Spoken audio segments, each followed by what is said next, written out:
Kai Sotto, for the win. Yes mga kapatrol, for the win talaga lahat ng mga ginagawa ngayon ni Kai sa kanyang karera.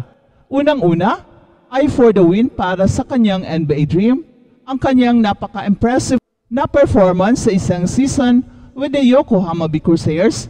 Nasabi ng iba dyan, bakit daw pabalik-balik tayo sa pag-highlight sa kanyang performance sa Japan na tapos naman daw ito? Well, obviously, after nag-Japan si Kai, ay wala pa siyang ibang team na pinaglalaruan, kaya it is just normal na ang kanyang last game ang ating magiging basis kung gaano siya kagaling.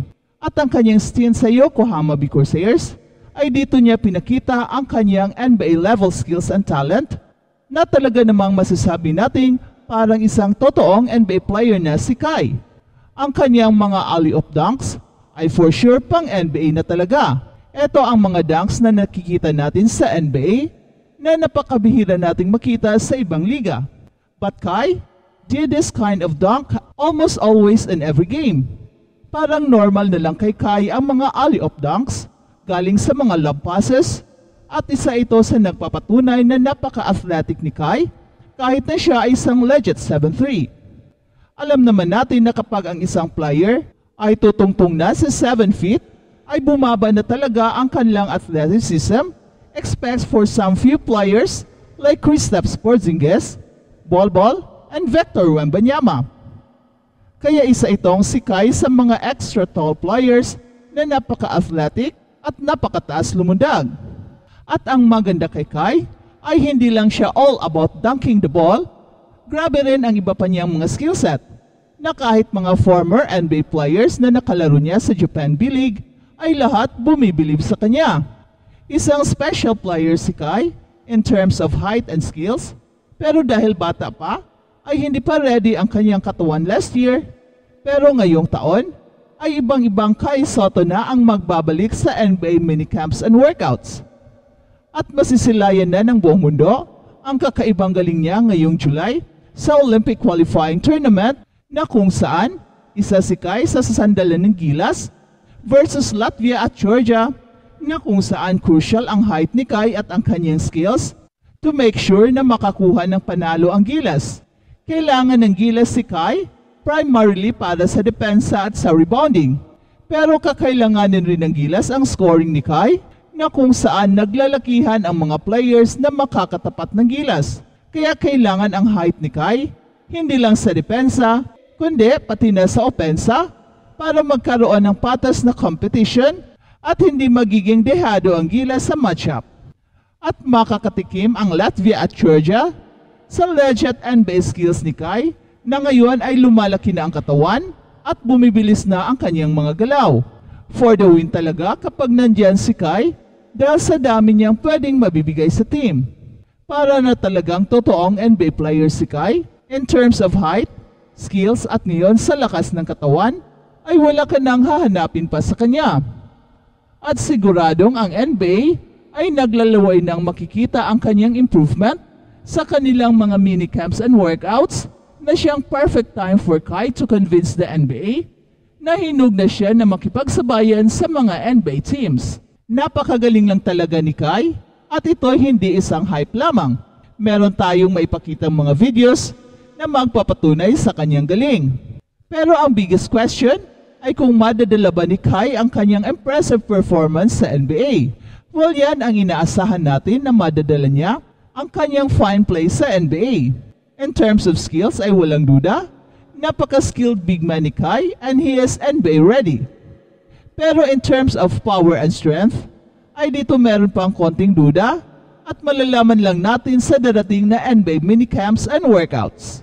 At balitang NBA naman, paano natalo ng Minnesota Timberwolves sa pamumuno ni na Karl Anthony Towns at Anthony Edwards ang Dallas Mavericks sa Game 4 para palawigin ang West Finals. Habang nakipaglaban sa isa pang mahigpit na laro laban sa Dallas Mavericks, binago ng Minnesota Timberwolves ang kwento at gumawa ng mga pagkilos sa huli upang makuha ang score na 105-100 na panalo nito sa Game 4 upang pigilan ang pagkakatanggal nila. Ang Minnesota Timberwolves ay magaling na naglaro simula pa lang. Yan ay ayon kay Timberwolves coach Chris Finch sa kanyang post-game news conference matapos ang kanilang panalo sa Game 4 laban ng Mavericks. We weathered a lot of foul trouble out there, which was frustrating to say the least, but all credit to our guys. Yan ang sabi ni Chris Finch. Si Karl Anthony Towns ay na-fouled out ng huling laban sa Mavericks habang si Rudy Gobert ay nakakolekta ng 5 foul at nagtulungan sila para sa 38 points and 15 rebounds. Nagpapatuloy rin ang Minnesota sa likod sa serye na 3-1 at nang tanungin kung paano nagbago ang itsura ng serye dahil sa panalo sa Game 4, diretsuhan na sinabi ni Coach Finch, "It doesn't. We got to win again." Ang Minnesota Timberwolves ay nasa board sa pinakatipikal na paraan nila. Walang madali para sa kanila at hindi rin itong laban na to. Nakipaglaban sila sa problema ng kanilang mga fouls sa buong laro at nailamang sa 6 points sa may 15 seconds na lang ang nalalabi sa laro. Ngunit nakakuha sila ng konting swerte nang hindi pumasok ang free throw ni Luka Doncic na potensyal na 4 na puntos na nagbigay daan sa Wolves na palawigin ang serye. Isang laro ng pagbabalik para kay Karl Anthony Towns. Meron siyang isang bangungot na serye, ngunit tumama siya ng 9 of 13 shots, kabilang ang 4 of 5 threes, patungo sa kanyang 25 points bago siya ma-fouled out. Ito ang Karl Anthony Towns na kailangan ng Timberwolves sa seryeng ito, maliban sa mga foul. Kung nakakuha sila ng shooting tulad nito sa unang 3 laro, magmumukhang iba ang serye na to. At si Anthony Edwards ay napakagaling rin, patuloy na sumasalakay sa paint at nagtala ng 29 points, 10 rebounds, and 9 assists. Ang Wolves ngayon ay babalik sa kanilang home para sa Game 5. Sila ay nasa malalim na butas pa rin, pero lumalaban sila ng buong lakas para makuha ito at maaring maibalik nila si Karl Anthony Towns. May pagkakataon sila at iyon ang kanilang gustong mangyari. Si Karl Anthony Towns na may 5 foul ay kagagaling lang sa kanyang 2 mahalagang 3-pointers upang palawakin ang lamang ng Minnesota sa 5 points. Pareho na sinimula ng quarter. Kapag dinala ni Chris Finch si Karl Anthony Towns sa 4th quarter na may 5 foul, maaring magpasya siya na gumamit ng maliit na lineup at gamitin si Towns sa center at itago niya sa depensa kay Rudy Gobert kasama si Naz Reid sa position number 4? At mananatili kaya si Coach Finch sa lineup na yon sa isang elimination game? O babalik ba siya kay Rudy Gobert sa position number 5 at si Karl Anthony Towns sa number 4?